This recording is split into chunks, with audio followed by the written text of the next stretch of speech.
Lock off season 2 के update को लेकर आ चुके हैं हम आपके बीच में। तो पहले आकांक्षा, अब योगेश को किया जा रहा है टारगेट, क्योंकि बिना मतलब का मिड वीक एविक्शन रखा गया जिसमें आकांक्षा को टारगेट किया गया। अब आकांक्षा चली गई सीक्रेट रूम में।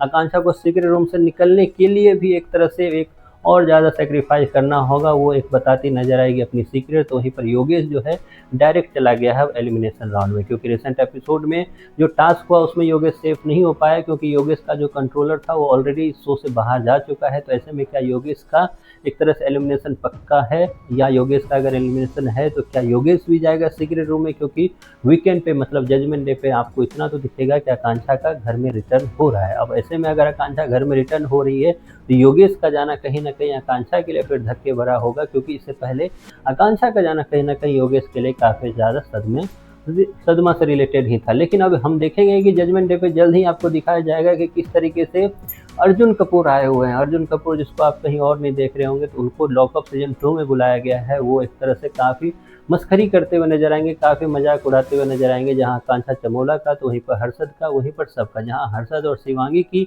लगी है क्लास, तो वहीं पर शिल्पा की अभी भी वो क्लास लगनी बाकी है।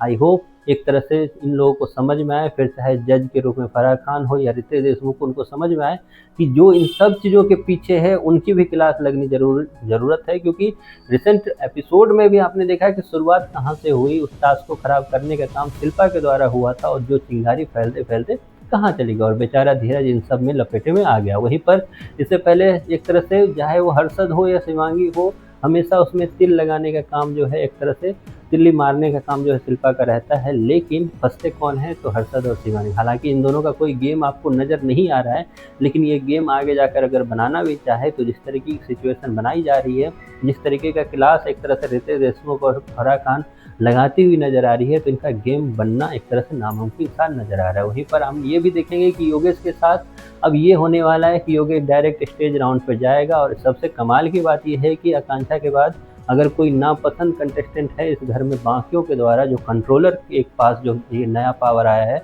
उसमें योगेश ही है, और ये कंट्रोलर को ही मिल गया है पावर कि आप डायरेक्ट एलिमिनेट कर सकते हो। तो ऐसे में कंट्रोलर फिर से क्या डायरेक्ट एलिमिनेट इस बार योगेश को करते हुए दिखेंगे आपको? क्योंकि कंट्रोलर जो योगेश के थे वो कहीं ना कहीं गायब हो चुके हैं। अब बाकी कंट्रोलर जो बचे हैं, जिनमें से मेजोरिटी जो है वो सामने वाली टीम की ज़्यादा है। जब मैं सामने वाली टीम की बात करूँ उसमें शिल्पा और श्रेया का नाम आप लोग समझ सकते हो। इसके अलावा उसी में कंट्रोलर के रूप में धीरज है। धीरज क्यों चाहेगा अपना कॉम्पिटिटर बढ़ाना? वहीं पर उसी कंट्रोलर में आपको पामेला नज़र आती है। पामेला का क्या होगा पता नहीं। बस एक वहाँ पे दोस्त है योगेश का, वो है वहाँ पे लैला, मतलब वरुण। अब लेकिन वरुण कितना साथ देगा योगेश का ये तो वक्त बताएगा, लेकिन योगेश पे तो तलवार लटकी हुई है। बहुत चांसेज है कि वो इविक्शन का शिकार हो सकता है। कितने एक तरह से एक्साइटेड हो या फिर कितने एक तरह से तैयार हो इस एपिसोड को देखने के लिए, इसके बारे में आपकी जो भी राय है कमेंट बॉक्स में ज़रूर बताएं।